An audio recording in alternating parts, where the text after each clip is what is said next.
Welcome to the 100 podcast. It's Ed and Charlie here with you. Hope you're well. Today we're joined by Yorkshire and Northern Superchargers cricketer Harry Brook. Harry, how are you doing? I'm very well, thank you. How are you?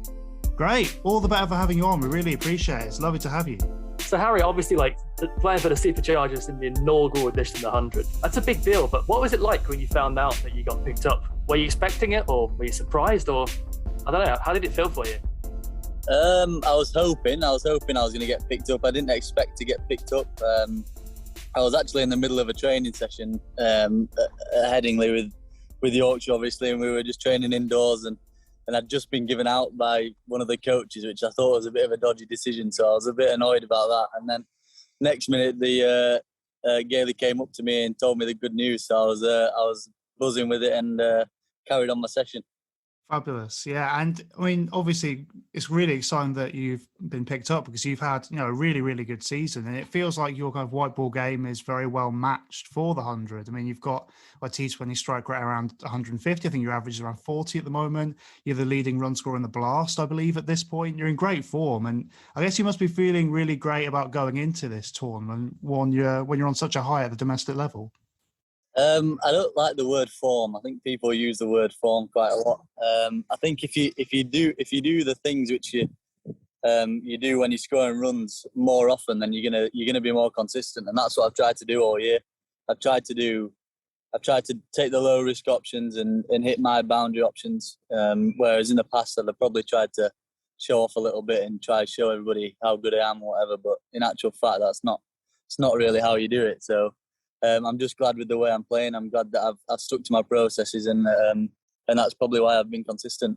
It's interesting you mentioned backing your processes and trusting the game, because the 100 is a brand new format of the game. We don't really know how it's going to pan out exactly. What's your mindset like going into it? Are you going to back yourself still, or are you going to try and switch it up and adopt a new mindset?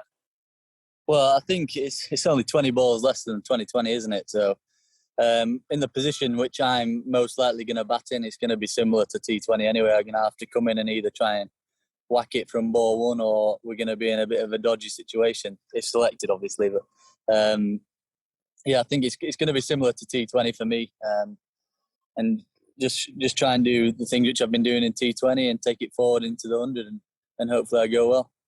Yeah, I mean, it must be really exciting as well, because you're playing with some hugely experienced players in the Supercharger side. Obviously, you've played with a lot of great players at Yorkshire, but then here you're going to be playing with the likes of Ben Stokes, Faf du Plessis, Chris Lynn, loads of great names. It must be really exciting to go to this tournament and play with players that I guess you've been watching for quite a while, and have been people who've been really dominating on the world stage for quite a while. It's just a great opportunity to go and play with some good players and try and learn as much as possible. I think if I can come out of this competition a better player, then I'll have had a really good time. So I'm looking forward to it. And like you said, there's some big players, and hopefully I can learn from them. But we've got some big players at Yorkshire as well, so it's good to mix and match and play with some big names. On the other hand, the Superchargers, you've still got a very strong Yorkshire core there. Obviously yourself, and you've got David Willey, Adam Live, Matt Fisher, Jordan Thompson, Tom Kohler-Capamore, and you're playing at home ground Headingley. Do you reckon that familiarity gives you a bit of an advantage, maybe? I think us lads, we're really good at playing at home as well. So hopefully we can bring our experiences and our learnings from playing at home and pass them on to the other lads, and hopefully have a really good campaign. It's become, like, quite a lot of people say that it's become a bit of a fortress for us at Headingley. We've played really well in the T20s, and I think we've got one of the best win ratios there, something like that. So I think if we can bring our experience and our learnings from playing at Headingley, then we should go quite well. Yeah, and just to stick on Yorkshire for a minute, it seems like obviously a lot of these players are going to be playing for Northern Superchargers as well, but that Yorkshire side seems like a really great blend of experience and a lot of young talent. Obviously, like of yourself, Tom Kohler-Capamore, Matt Fisher coming through, and then playing alongside guys like Adam Lythe and Joe Root, and whenever they're back. How do you find that squad blend? Because it feels like the Yorkshire squad is in a really good place, and you guys are definitely in the T20 format, especially really looking good. I think everybody knows their role now. In the past, it's been quite a bit of mix and matching through the campaign with teams and whatever. But this year we've we've had a similar team nearly every game. So I think people have been backed a little bit more. And I think we've just gone about our T20 cricket miles better. We've always tried to take the positive option, and look, it's got us to the quarterfinals. So hopefully we can get to the semi-final and finals day. Obviously, talking about Yorkshire, you're going to be playing against some of your Yorkshire teammates as well in this tournament. I know Joe Root and Dawid Malan are at the Trent Rockets, Johnny Bairstow's at the Welsh Fire, Lockie Ferguson, obviously going to be an overseas of the Manchester Originals. Are there any of those guys who you're looking forward to playing against especially? Obviously, it's great to play with a lot of your Yorkshire lads, but it must be nice to actually go up against each other.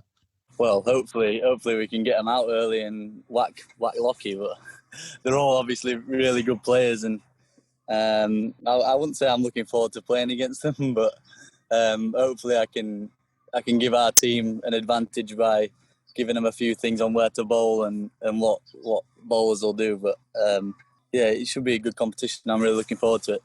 Away from the Yorkshire guys, obviously the 100's a great opportunity for all of the best English players to be playing, but also some really great overseas players. You've got some really high quality overseas bowlers, especially in this tournament, the likes of Rashid Khan, Sunil Narayan, Lungi Ngidi, Imran Tahir. Is there anybody in particular there that you're really excited to play against and pit yourself against? Because some of these guys really haven't played too much T20 Blast, so it's an interesting opportunity to play some of these new guys that you probably haven't faced before. I don't really think about it like that, to be honest. Was meant to be facing Jimmy Anderson this week. Obviously, we got called off, but I said in an interview before I'd try and face the ball as much as possible. It doesn't really matter to me who's bowling at me, because at the end of the day, it's still the same ball coming down at you. Obviously, the experience, and they've got good skills and whatever, but still got to hit the ball and try and score runs. So I don't really look at a bowler and think, oh God, what am I going to do to him? It's just watch the ball and play the ball.